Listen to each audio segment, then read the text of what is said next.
Queria agradecer, em seu nome, né, e pela ENAP, pelo convite de estar aqui, nessa ocasião muito importante, pela possibilidade de ter a oportunidade de diálogo com tanta gente qualificada e também encontrar pessoas tão queridas, o professor Vigílio, que foi nosso conselheiro na Data Privacy, Tainá, a professora Elisa, que eu tive uma conversa muito agradável, então, prazer muito grande estar aqui com vocês.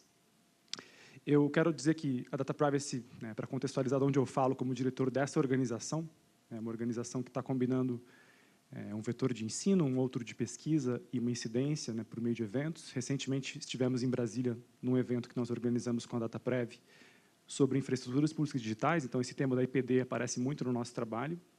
E eu preparei a apresentação de um modo interativo, tá? Então, se vocês estiverem com seus celulares e smartphones, tem bastante QR Code para as menções de relatórios que eu farei, vocês podem ir interagindo e abrindo os links. Eu espero que todos eles funcionem aqui para vocês hoje. Data Privacy, tem uma missão específica para o próximo triênio, de construção de um ecossistema informacional justo. Então, nossa teoria de mudança está centrada em cima da promoção de direitos fundamentais, nesses valores de justiça social e no processo de datificação. Isso se conecta bastante com o tema da apresentação de hoje, que envolve pensar a IPD dentro de um processo maior, de transformação de datificação. Para quem gosta de ouvir, nós temos um podcast chamado Dadocracia, deixo aqui a indicação desse episódio sobre IA, especificamente. Já são mais de 160 episódios produzidos quinzenalmente. E para quem gosta de ler, deixo o relatório dos temas centrais de regulação, que eu não vou entrar especificamente neste relatório na apresentação de hoje, mas ele é um relatório bastante extenso, fruto de 1 ano de pesquisa comparativa sobre modelos de regulação. A gente analisa comparativamente, Fernando, os sistemas pensados na Europa, Estados Unidos, Índia, para tentar colocar a discussão para dentro do Brasil. E é muito crucial que a pesquisa alimente a decisão política. É muito importante que tenhamos um incentivo grande para pesquisas desse porte. Eu já fui apresentado, então vou passar a minha apresentação, colocando aqui especificamente as questões para debate. Então, eu queria focalizar com vocês 3 perguntas. A primeira é que papel que possuem as infraestruturas públicas digitais nas políticas de fomento de desenvolvimento de IA. Então, eu vou conceitualizar a IPD. Segundo, como é que as IPDs podem ser vistas como objeto de políticas públicas, dentro de um contexto que o Brasil já afirmou, dentro do G20, de transformação digital inclusiva. Data Privacy, inclusive, tem o secretariado da Força-Tarefa número 5, do T20, que é o órgão, a junção dos órgãos de pesquisas do G20, e a nossa função tem sido o ano todo coordenar pesquisas feitas no Brasil e fora do Brasil sobre esse tema, transformação digital inclusiva.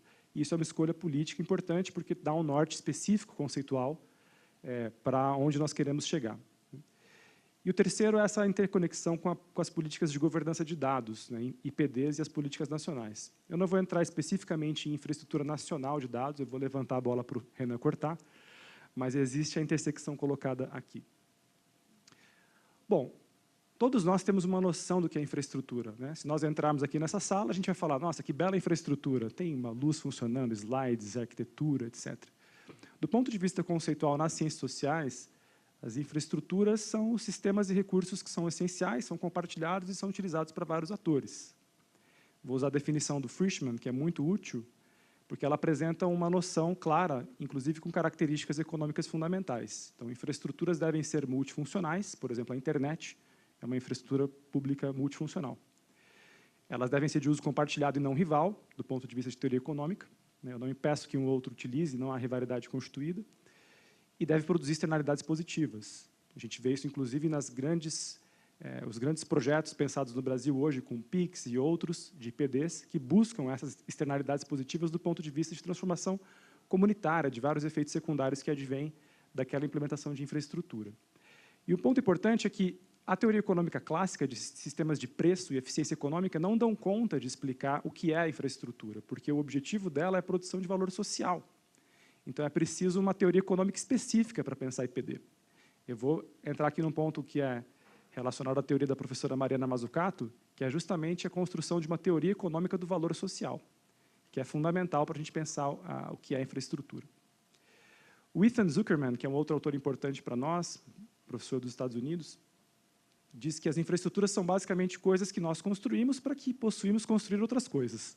Então, uma definição simples e elegante, e que diz respeito ao significado. E do ponto de vista dessas coisas que construímos para construir outras coisas, no ponto digital, né, elas vão habilitar uma vida cívica e econômica mediada por plataformas e por algoritmos e por esses sistemas. Do ponto de vista mais abrangente, nós poderíamos considerar que as infraestruturas também constituem todo esse arranjo de cabeamentos, circuitos, instituições de protocolos como ICANN, IANA e os softwares abertos que mantêm a internet funcionando. É muito importante, né, esse elemento de escalabilidade e abertura dos códigos quando a gente pensa a IPD. Eu deixo esse relatório como uma sugestão de leitura mais específica de uma pesquisa que nós fizemos sobre a infraestrutura da identidade no Brasil, porque há uma transformação em curso no Brasil nos últimos 10 anos, muito importante, do ponto de vista de organização de infraestruturas para autenticação e identidade, para a promoção do acesso a políticas públicas e do ponto de vista também de aumento de confiabilidade nas próprias relações que são constituídas entre Estado e cidadão, para evitar problemas de não identificação de uma pessoa, ou até mesmo fraude. E nós fizemos um estudo em andamento, né, nos próximos 2 anos, para um mapeamento mais completo dessas infraestruturas. Quando nós analisamos o conceito de infraestrutura pública digital, nós podemos contrastar 2 definições ligeiramente distintas. Uma é que o governo indiano cravou ano passado no G20, quando eles definem que é um conjunto de sistemas digitais compartilhados, seguros e interoperáveis, e que eles devem ser construídos em bases de normas e padrões abertos para entregar acesso equitativo a serviços públicos e privados em escala. Eles vão qualificar ainda mais esse conceito, né, dizendo que eles devem ser regidos por quadros jurídicos aplicados e regras que permitam conduzir desenvolvimento, inclusão, inovação, confiança, concorrência e respeito aos direitos humanos e liberdades fundamentais. Essa decomposição que nós fazemos está nesse relatório que eu indiquei no slide passado, nesse QR Code. Agora, comparemos com a definição da Estratégia Nacional de Governo Digital, de junho de 2024. Inclusive, internacionalmente, eu tenho conversado com muitos colegas que são pesquisadores em outras universidades, pelo que eu tenho ouvido de relato, né, o Brasil talvez seja a primeira jurisdição que tenha conceitualizado IPD em norma jurídica. Não vi a existência de um conceito afirmado em decreto em outros países. Mas isso é colocado no decreto como soluções estruturantes, transversais a várias políticas públicas, que adotam padrões de tecnologia em rede, constituídas para o interesse público, que permitem escala universal e viabilizam a orquestração de usos de diversos intervenientes dos setores públicos e privados, de forma integrada em canais físicos e digitais. Aí vem uma qualificação, né? Governada por arcabouços legais aplicáveis e regras habilitadoras para promover desenvolvimento, inclusão, inovação, confiança, competição e respeito a direitos humanos e liberdades individuais.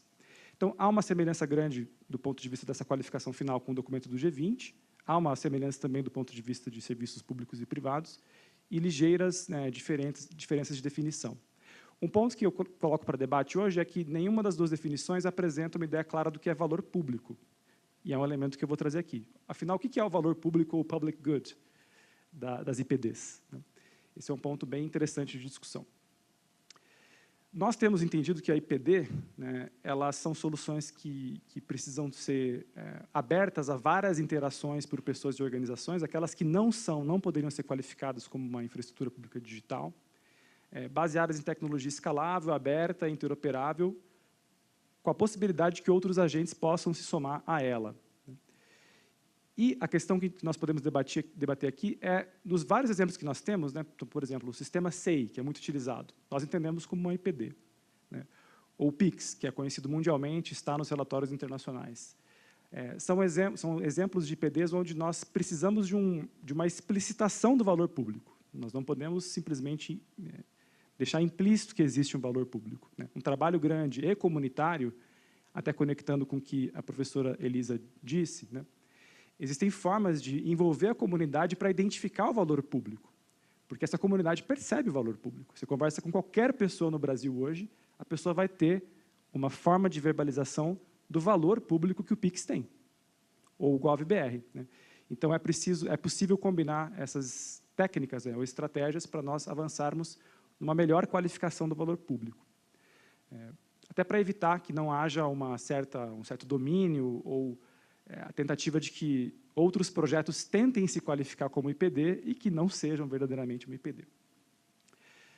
Eu vou fazer menção agora mais especificamente a esse relatório recente da professora Mariana Mazzucato com o David Eves e a Beatriz Vasconcelos, que esteve aqui conosco em Brasília em julho também, sobre o elemento do valor público, né? Ou seja, o que é essa teoria econômica de fundo para qualificar a IPD. Então, o ponto importante é, muitas vezes no Brasil nós estamos acostumados a falar que fazemos uma política pública para a identificação do interesse público, promoção do interesse público, né? O próprio decreto fala isso, né? Esse texto é interessante porque eles dizem, nós não estamos dizendo interesse público. A ideia de valor público não é a mesma coisa que interesse público, porque nós estamos formulando essa ideia de common good, um valor específico dentro de um processo de criação de valor que é participativo, certas escolhas de como fazer a criação desse valor público, e com uma identificação dos múltiplos beneficiários. Aqui o ponto interessante é que, pelo menos nesse texto, né, a teoria de valor público tem alguns componentes. Então, esses componentes seriam um objetivo em direção comum, os mecanismos de cocriação e de participação, a aprendizagem coletiva, o compartilhamento de conhecimento, o acesso para todos e distribuição equitativa, a transparência e responsabilização. Então, se nós pensarmos, por exemplo, comitês participativos do Banco Central sobre o PIX, para aprendizado em conjunto com as instituições financeiras e representantes de organizações civis para a melhoria do PIX, essa é uma escolha de design que promove o valor público, porque permite uma descentralização do conhecimento, o engajamento com partes interessadas e a cocriação de valor, né? Isso impede uma visão puramente tecnocrata, de que o policymaker, o agente público, ele define por si só aquilo que é de interesse comum, né? Então, é uma certa porosidade, digamos assim, a múltiplas entradas para a identificação do que é o valor comum. E nós temos entendido, em conjunto com os colegas da Índia, nós trabalhamos muito com o Instituto APTI, que é sediado na Índia, é um parceiro nosso de trabalho, de pesquisa, que as IPDs no Brasil e na Índia, né, precisam contar com etapas de engajamento, né, com processos onde haja mecanismos de participação no desenvolvimento e na implementação de uma IPD. Nos dois países, né, existe um elemento fundamental que também já é reafirmado juridicamente no Brasil, tanto pelo Marco Civil quanto na decisão da ADI 6649. E o Renan lembra que nós tivemos muitas discussões há 4 anos atrás sobre o cadastro base do cidadão, né? E o Supremo fez uma decisão importante nesse caso, dizendo, olha, uma escolha de mecanismo de gestão do cadastro base do cidadão tem que ter mecanismos participativos. Isso está decidido como um elemento de democraticidade da política pública, nessa decisão do Supremo. Então, o Brasil é interessante porque existe um arcabouço de direitos digitais que vem do Marco Civil e dessa decisão do Supremo que valoriza isso, valoriza esse processo de diálogo e de escuta, né? E essa possibilidade de identificação do valor público abre uma agenda que não é só de proteção de dados, é uma agenda de justiça de dados. Vou pegar o exemplo do cadastro ambiental rural, que é uma política que nós temos estudado nos últimos 2 anos, uma política fascinante, que tem muito potencial enquanto uma IPD, né? Se você tem a possibilidade de que os dados do cadastro ambiental rural sejam não só os dados do desmatamento ou das características da propriedade da terra, mas você tenha camadas adicionais de informação, por exemplo, um tipo de produção agrícola específico ou um tipo de presença comunitária indígena naquele território, se você inclui essas camadas, a pergunta fundamental para a população e para essas comunidades é, vocês estão de acordo com isso? Vocês concordam com esse tipo de informação ser construído? Vocês gostariam de colocar outros elementos de análise para a catalogação da informação? Então, justiça de dados é uma teoria construída nos últimos 5 anos que envolve a dimensão participativa e comunitária no processo de datificação. E não simplesmente a proteção dos dados pessoais do ponto de vista de direitos de tratamento justo, lícito e seguro, né? Então, isso muda um pouco a chave da conversa, né? A gente abre uma conversa muito interessante sobre isso. Eu vou fazer uma breve conexão, nos últimos 5 minutos, sobre algumas relações de IPD e políticas de IA, muito brevemente. Partindo do relatório francês, feito pelo matemático Cédric Villani, em 2018, do que seria um modelo de políticas de IA na França, que é o que está sendo atualmente implementado pelo programa IA para a Humanidade do Macron e é uma política robusta, porque já tem pelo menos 6 anos de execução, né? Então, o que eles apontam nesse relatório de 2018, do matemático Villani, é que uma política de IA deveria construir infraestruturas comuns. Ele não usa a expressão IPD, mas ele aponta para algo muito parecido. Ele aponta também para a centralidade de plataformas de dados compartilhados. E, no contexto francês, que esses dados compartilhados sejam escolhidos a partir da vocação econômica francesa. Então, quando ele fala de plataformas de dados setoriais, na França, ele está olhando muito para a saúde, por exemplo, né, que para a economia francesa é uma economia muito forte. Ou para certos serviços de software as a service e outras economias específicas francesas. Para nós, no Brasil, o importante seria uma boa qualificação do debate sobre quais são as melhores potencialidades brasileiras para conjuntos estruturados de dados setoriais, né? Seria dados do SUS, ou do Cadastro Ambiental Rural, ou outros tipos de dados, né? E uma agenda que o Ministério da Fazenda está executando, né, que é um debate sobre quais são os arranjos de compartilhamento de dados privados, né? O Renan vai falar de infraestrutura nacional de dados, que é uma agenda sobre certos tipos de dados majoritariamente públicos, que são de uso compartilhado. Mas existe uma outra estratégia, que é você forçar que o setor privado tenha interoperabilidade e compartilhe os dados que ele construiu. Então, isso vai abrir uma agenda sobre intervenção econômica para a criação de data pooling, né?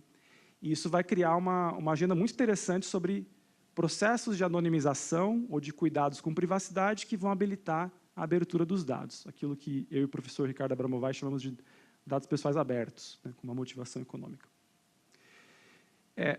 O relatório francês, né, aponta a centralidade disso, ou seja, uma vocação francesa para regimes de abertura de dados na França, treinamentos de modelos de IA com dados culturais franceses e a própria renovação do mandato da CNIL, que seria a NPD deles, para a criação de regimes de Data Commons. Essa é uma conversa que no Brasil nem começou. A NPD nem começou a conversar sobre a instituição de regimes de dados compartilhados. Mas eu tenho a impressão de que daqui 5, 10 anos, essa vai ser uma agenda muito forte de cooperação entre a NPD e o Ministério da Fazenda e outros órgãos, como a própria SDG ou o MGI.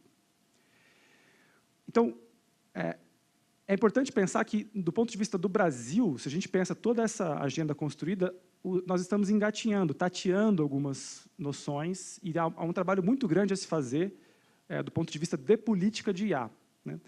A política de IA brasileira, né, tinha um processo de construção do EBIA, ela se formaliza agora com o plano IA para o bem de todos, mas a nossa própria comunidade que estuda esse tema, a Tainá deve concordar comigo, nós fomos até um pouco pegos de surpresa, digamos assim, com a formatação final, e estamos até hoje decifrando o significado de algumas propostas ali, né? Porque a política faz menção a esses elementos. Por exemplo, a política claramente tem uma semelhança com a França quando ela fala de supercomputadores e processos de investimento, né? No Brasil, eu até coloquei aqui, né, seria o trabalho feito pelo o supercomputador Santos Dumont, do Laboratório Nacional de Computação Científica, que é muito parecido com o Janzhei, que é o supercomputador francês, né? Tem uma similitude grande de proposta, né? Mas é preciso decifrar um pouco mais, entrar um pouco mais em detalhes sobre como isso vai se operacionalizar enquanto política pública, né? Ou a própria Agenda 29, que é a integração e reuso estratégico de dados, que talvez tenha uma conexão muito grande com a fala do Renan, né? Eu também fiquei um pouco perplexo de saber os detalhes e o modo como esse objetivo de política pública se concretiza, né?